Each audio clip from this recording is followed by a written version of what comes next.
Stiles playing Jund Monsters. And Collin's deck list looks very, very reminiscent to what Chris Van Meter played like last weekend in Indianapolis. Yeah, there is. I'm trying to even see if there's any substantial changes to the list. Not really. This is pretty close to the same list. And this is where Jim's going to get paid off for the modifications he's made to his list. The Jund Monsters list is now main decking Abrupt Decay. Collin has 2 in his list. Of course, there's the Golgari Charms in the sideboard. All this is an effort to fight Detention Sphere, among other cards. And Jim's list is ignoring all that and going straight to Planar Cleansing. Sylvan Carriage for turn 2 here for Stiles, so he is accelerating Davis with just a Mutavault with the ability to cast a Syncopate here against Stiles. Jim has multiple copies of Syncopate in his hand, and he's going to cast some of them here, I imagine, on this Domri. Get that thing out of here. Let's see if Stiles has a land to play. And the answer is, yikes, he does. Yikes. Could have played that beforehand, but he didn't. You see Davis is going to pick up a copy of Dissolve. He's going to play an island, pass the turn back. He could resolve a Divination right now, but it's probably better to hold up that counter wall so nothing bad happens to him. Yeah, and I think Collin immediately, you can tell he's knows the error of his ways there. I'm going to play my lands now, that's for sure. 5 mana, this another Syncopate? Now, the question is, do you Syncopate or Dissolve? I imagine you probably Syncopate, right? Yeah, the Dissolve has so much value just long term. There's still threatening cards in Collin's deck that aren't that expensive, especially Domri, so just take your time, leave the Dissolve leave the Dissolve up as long as you possibly can. Davis with a Temple of Enlightenment here. His counterspells has gotten a lot of value taking care of a Domri and a Stormbreath Dragon. He's going to play a Temple of Enlightenment. Take a look at his Dissolve. Already has a Dissolve in his hand. Decisions here for Jim, because if he does even cast the Dissolve the next turn, he's going to look at that Dissolve again.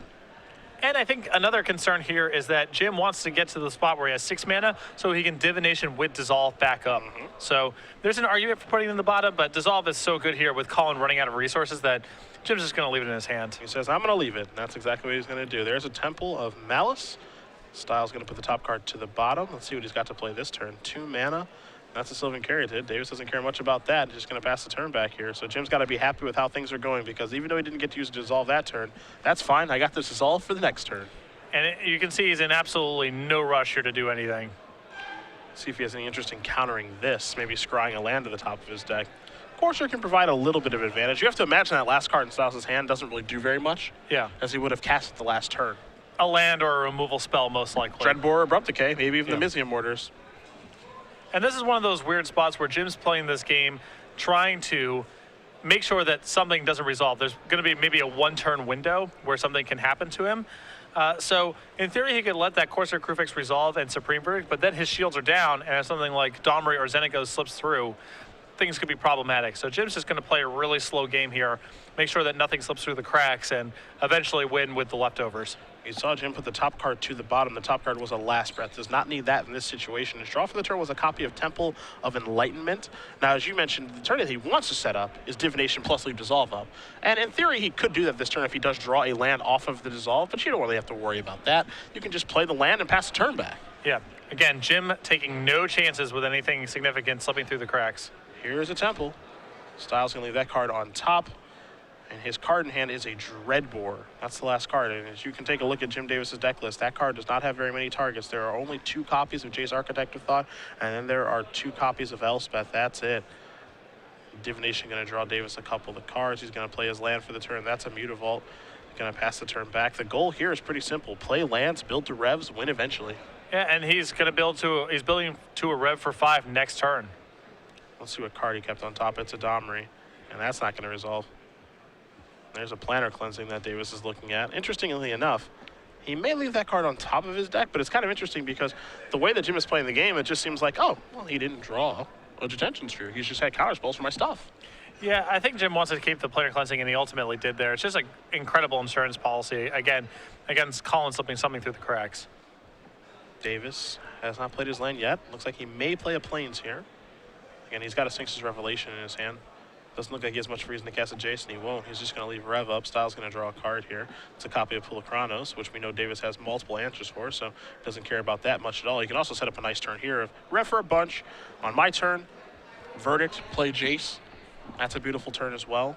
So Davis is going to add 5 cards and 5 life here. This has been a dominating performance. A clinic. Yeah. And it all comes down to that Domri not resolving on turn 3 when it could have had Collin played his land before combat. If Domri's in play, this is a very different game, especially since Jim's list doesn't have any copies of Detention Sphere or Banishing Light. Domri's going to be in play for a while, but instead it is has been removed from the game, and Jim's been able to easily fend off everything else that's going on. Bunch of mana going to get tapped here. He says he's going to slide the Mutavault over, but he realizes I need one more white mana to cast a Supreme Verdict. So a little 3-for-1 action there. Clear those up. Follow this up with a Jace, presumably. Makes you wonder how he wants to use the Jace. If he does cast one, you can cash in for cards or you can tick up. He has to imagine, I think, knowing that he's playing against Jund monsters, that, okay, chances are he has a Dreadbore in his hand. And so that's why he's going to take it down, because he wants to get the value from the card. So here's an Azorius Charm, there's a Last Breath, and there is a Azorius Guildgate. And I think Jim's going to have to discard to hand size if he takes a 2-card pile. So I think he's going to take the 1-carder here in most situations. And there's the Azorius Charm. Other cards are going to go to the bottom. Hollow Fountain comes into play. He's going to count how many cards in his hand. It's an exact 7, just like he drew it up. That's got to be a really good feeling as the control player. You have all your mana tapped, and you look at your hand at the end of the turn. There's 7 cards. Yeah, I did this right. Dreadbore takes care of Jace. Sylvan Territon is the last card there for Stiles. So he's just playing at the top of his deck. Jim Davis is doing anything but that.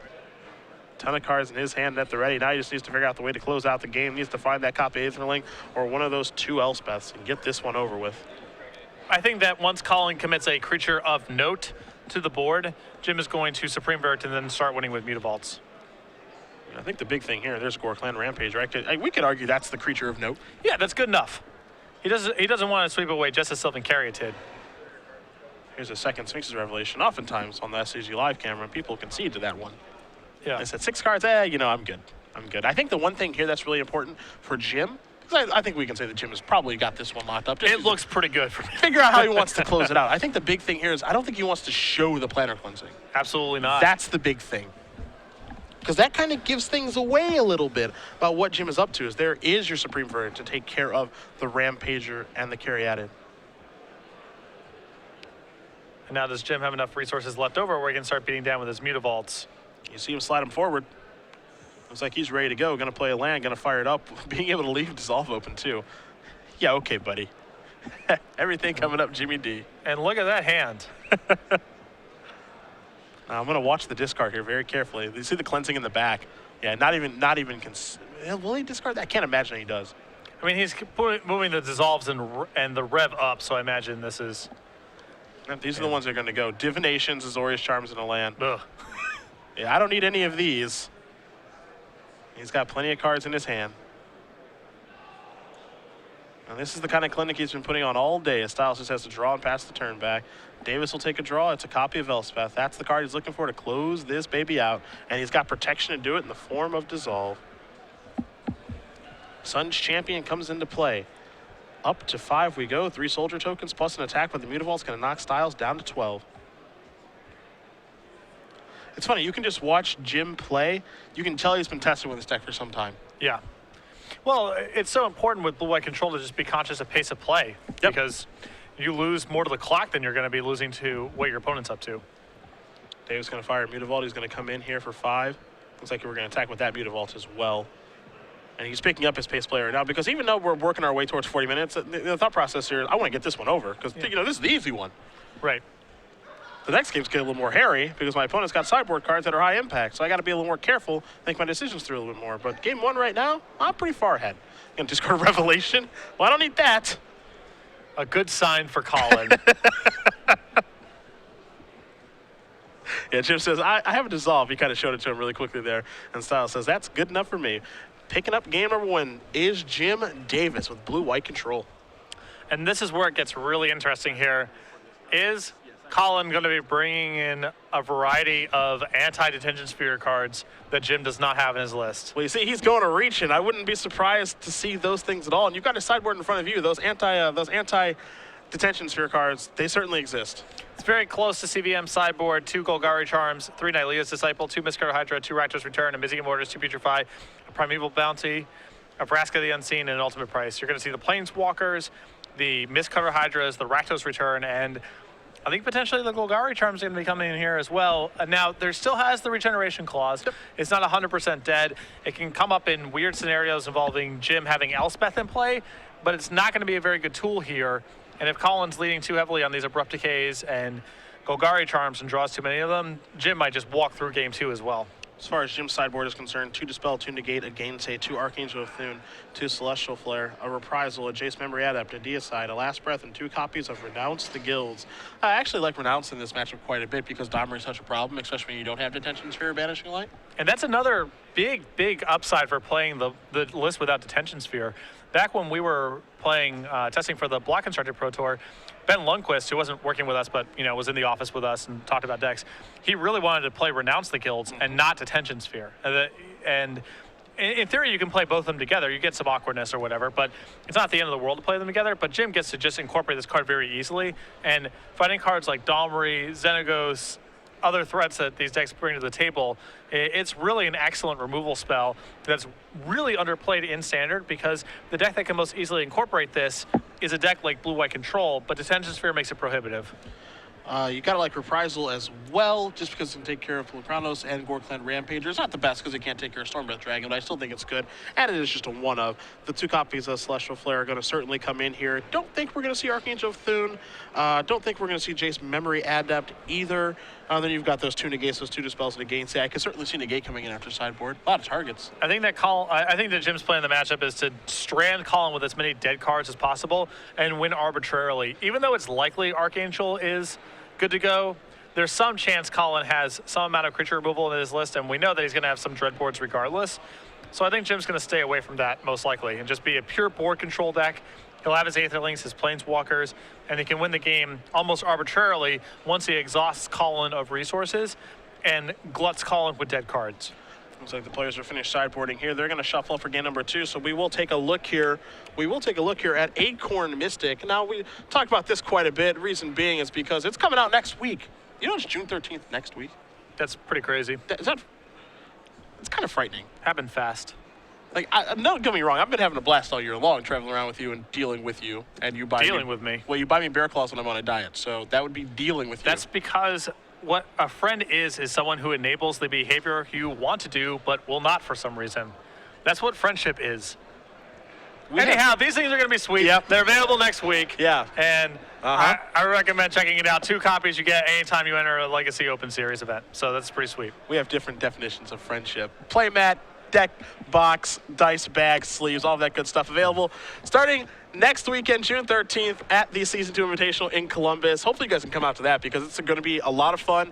And if you've never been to Columbus, it is an awesome city. It is awesome. And it's not because it's in Ohio, which is already awesome. Columbus is better than Cleveland, where I grew up, because it's just, Ohio State's there. So as a result, you have a lot of things to do. Yeah. It's a really, really good city. And when we went to Columbus earlier this year, we got to see the Blue Jackets play some hockey, who Jim probably dislikes, given his Rangers jersey. Jim actually mentioned to me that he was jealous that we were able to get tickets actually on the ice for $150 or whatever, and he's a Rangers fan, and you can't even park at Madison Square Garden for $150. I imagine Rangers tickets are probably pretty expensive. Also, they're like, I don't follow the hockey playoffs or anything, but I think they're like doing well. They're in the NHL. They're in the Stanley Cup Finals. Are they in the finals playing Yeah. the Kings? Yes. Okay, then they're doing really well. When I was back home in New Jersey, I was in town. I could have theoretically gone to one of their playoff games against Montreal, and I believe the cheapest ticket on StubHub was $750 or something to sit in the nosebleeds. I mean, it's not. What? Yeah. It's Madison Square Garden, and New York loves hockey, so. All right, fair enough. I mean, it's like, I obviously love basketball, as do you, and, I watch NFL and baseball sometimes, stuff like that. And I don't even, particularly dislike hockey. I just don't know how to watch hockey. But, when I was watching the game when we were at the Blue Jackets game, I was like, well, this is pretty sweet. Yeah, I definitely don't understand the nuances of the sport or much of the strategy, but it is just really fun live. I've been to a couple live NHL games, and it's just a great environment, and yeah, it's super fun. But watching on TV is not for me. I also appreciate that, what they're doing is incredibly difficult, too. I don't understand how it's difficult because I don't know how to ice skate and stuff like that, and there's a lot of strategy going on and, passing and communication, but, I understand that, there are people who just love hockey, and for what it's worth, everything that I know is that playoff hockey is, the best time of the year. It's awesome. Yeah. It is awesome. So, Jim, a big Rangers fan, apparently a big fan of this Blue-White Control deck, up a game, sitting at 6-0, taking a look at a Renounce the Guilds. Renounce is great here. One of the ways for Blue-White Control to lose is just to an early Planeswalker out of Jund Monsters, and Renounce is a great insurance policy. There's some chance that it's dead, but if it's a dead card, I think Jim's going to be thrilled because it means that Collin doesn't have any of his planeswalkers. He's got to be thrilled about this, too. Collin's off to a slow start. He's not accelerating anything too crazy. Yeah. Davis is going to be able to play Immutable and just pass the turn back here. Stiles is going to draw a card. We saw on turn 3 of last game a Syncopate take care of a Domri, and might not be a Syncopate this time. There's an Overgrown Tomb. But Renounce the Guilds will take care of Domri just the same. Stiles going to tap 3 mana. There is Domri. Says, does that resolve this time? Davis says, yeah, that's fine. Take a look at the top card. Miss, and kill it. Oh, Renounce. Yeah, yeah. That's an appropriate face. Yeah, and that's probably not the first time that Jim has had that happen today. Well, does Jim get to Divination and not discard the hand size now? Well, he can't leave up Dissolve. I wonder if he has a Syncopate in his hand or a Negate or something like that, because he doesn't have blue mana for Dissolve. So this could be interesting, actually. I wonder if this was a cognizant decision. Well, we'll find out momentarily if he tries to cast the Dissolve. Obviously, that's. Yeah. All right. Okay. Fair enough. And what I like about this is in response to him making a token. Yeah. Because the token's multicolored as well. So in response to you making a token, I am able to cast my Renounce to take care of the Xenagos. And sure, I'll take 2. Renounce the Guild's putting on a real clinic right now. Just how Jim drew it up. Now the question, of course, is it better to leave Renounce up that turn, or is it better Divination? I think it's better to Renounce because again, because Jim doesn't have Detention Sphere and Banishing Light in his list, he has to be conscious of Domri at all times. It's a really big cost for him to tap out. Looks like Jim's going to Revelation on top of his deck. He is tapped out right now. The shields are down. Can Stiles take advantage? Mistcutter Hydra says yes, he can. Does he have a 5th land for a Stormbreath Dragon? Yes, he does. Stiles is going to go down to 14. And he's going to fire away here with the Dragon. And I like Dragon here because you want to play your counterable threat when Jim is tapped out and then leave your uncounterable threat for the spot where Jim has mana available. There's the verdict. Take care of those. Azorius Guildgate pass the turn back. Shields are down again here for Davis. Stiles will draw a card. Now, if you're Davis, you're just hoping to fade something like a Rakdos' return. There's another Dragon. The pressure is on here. Davis is going to go down to 8. He's looking for a card now like a Celestial Flare, like a Verdict, something to get that off the table. Yeah, Stormbreath is especially bad here because, Collin is a mana away from being able to go Monstrosity with it too. So Jim might be forced to just cast a Jace here. Maybe minus that and hope for the best. What's he drawing to there? Just a Celestial Flare? Yeah, just Flare mostly. It's not a great situation, that's for sure. No. Let's see if he can figure out how to work himself out of this situation. And let's not get it twisted. Even though game 1 was a landslide in Jim's favor, things get really difficult after sideboard. Yeah. Well, it depends again how much does Collin draw of the anti-Detention Sphere Banishing Light cards that maybe he has 0 in his list. Maybe he has watched Jim or has deduced what's going on here. But if he draws a lot of those cards post board, that's a lot less pressure that he has access to, and Jim may be able to win those games fairly easily. Davis goes reaching. 4 mana. This might be the Jace turn. And there it is. Jace Architect of Thought. Again, only got 2 of in his deck. Going to turn over a couple of cards here. Divination, a Hallowed Fountain, and a Plains. Not really too interested in all of those. You know what would be really interesting? Seeing a 3-0 split. The 3-0. Yep. And see Jim maybe have to take a 0. Because he could die to a Stormbreath Monstrosity activation. But it would just be your typical 2-1 split. Davis going to play a Plains past the turn back, try to represent a copy of Celestial Flare right now. But because Stiles doesn't have the 7th land, I don't think, we could very easily just say, all right, I'll just cast Mistcutter for 5 and try to kill you. Or you can also just cast Xenagos this turn again, wait for the turn where Jim just has Counterspell mana up and try to win that way. Yeah. There's a Mistcutter. Davis takes a look at his hand. Can't counter it anyway. So there's a 5/5 with haste. In we go. This play is slightly worse if Collin is playing around the possibility of Celestial Flare. He does have the upside of just killing Jim if he has nothing. Jim has nothing, and now we're going to game 3. Jund Monsters ties it up against Player Control. Davis is going back to the sideboard very, very quickly. Wonder if he's reaching for anything in particular. Well, what are the big things he can be doing here?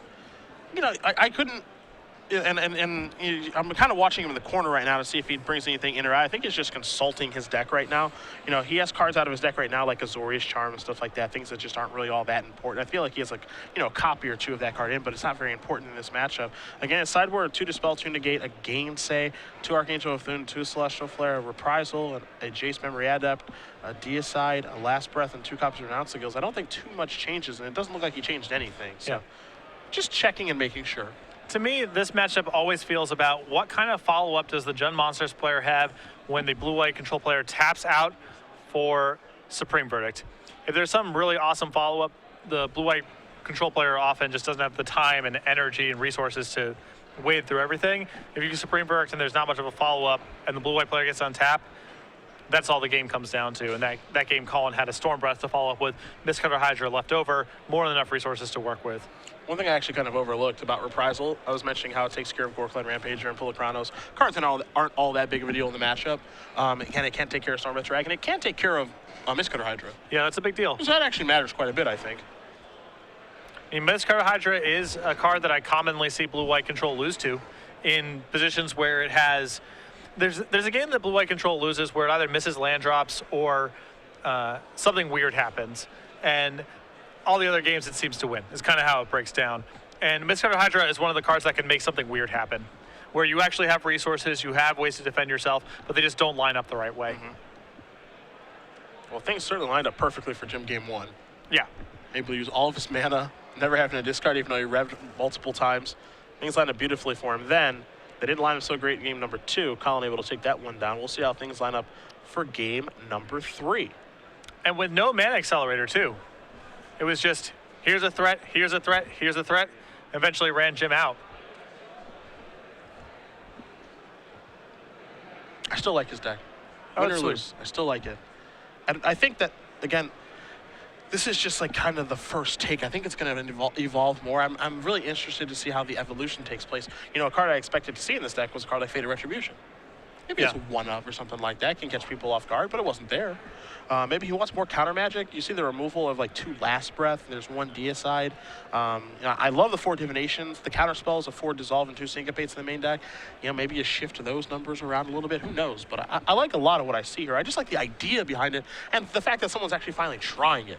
The risk that if I was Jim, the one thing I'd be worried about is if you're planning on playing this in the Invitational next week, the cat's out of the bag. Yep. People against you are going to know that you're not on Detention Sphere and Banishing Light, and that's really going to influence the way they sideboard and play against you. We're underway. Tempo of Enlightenment. Start things off here for Davis. Looking at a Plains. That's going to the bottom, so he's happy with how many lands he has in his hand. And it looks like he has quite a few, to be honest. Stiles going to play a Temple of Abandon. Take a look here. Now, Stiles, that's a Primeval Bounty. Yeah, that's a singleton. Nice. Azorius Guildgate looks to be the draw. Gonna put that into play and just pass the turn back. So the shield is down right now, but there's nothing too bad that can happen on turn 2. Scavenging Ooze or Sylvan Caryatid, neither of two things that Jim's that concerned about. Elvish Mystic as well comes into play. Temple of Mana puts the top card to the bottom. Davis going to draw a card. It's a copy of Jace, Architect of Thought. Davis, Hallowed Fountain, going to put that into play tapped and just kick the turn back over to Stiles, who will take a draw. It's a Forest. One thing you'll notice, you look at Stiles' mana right now, no black mana. Although his black cards aren't even very good in this matchup right now, so not a huge cost. And there's a Domri. That's a negate. No, sir. And see, Jim has put a large emphasis on making sure that Domri stays off the table, which is a good place to be, I think. It's the biggest concession he's made, in my opinion, in building the deck this way, is Domri is even more threatening against his build than it is against most builds of blue-white, and Domri is the best card against blue-white. Davis does have the ability to cast a Jace this turn if he'd like. You see the Mutavault in his hand. He's got plenty of lands, actually. It looks like he's going to go with Mutavault as his land drop, and he will play Jace. The question is, do we take it up or do we take it down? And it's going to be going down yet again. So here's an Elspeth Sun's Champion, a Plains, and a Mutavault. I think it's an easy split, and it's an easy take for Jim. No hesitation. Not at all. Again, his hand has a lot of lands, a Planner Cleansing, and now an Elspeth. And the interesting thing here is that Stiles could get kind of tricked here because he might be expecting, okay, 2 turns from now, I have to worry about an Elspeth. So I'll play the game in a certain way, and then he gets absolutely annihilated by Planner Cleansing. We could see that happen in just a second. It's potentially a huge squeeze. Here comes Stormbreath taking care of Jace. Pass the turn back over to Davis, who's going to untap. And he's going to take a draw at 19 life. That is a copy of Sphinx's Revelation. Does a nice job of bridging the gap. The question now is, do you want to cast it on turn 5 for just 2 cards, or do you want to wait a little bit later? Pretty clear answer. He wants to wait. He wants to wait a little bit later. I think that you're happy to wait there, and that was the big thing, you know, right there. Jim really needed Supreme Verdict. And if he has it there with Elspeth and a 6th land in hand, it's really hard for Collin to come back. But Collin's still in it now. Now Collin drew a copy of Rakdos' Return, and he also has an Overgrown Tomb in his hand. So this has got to be a little bit scary if you're Davis.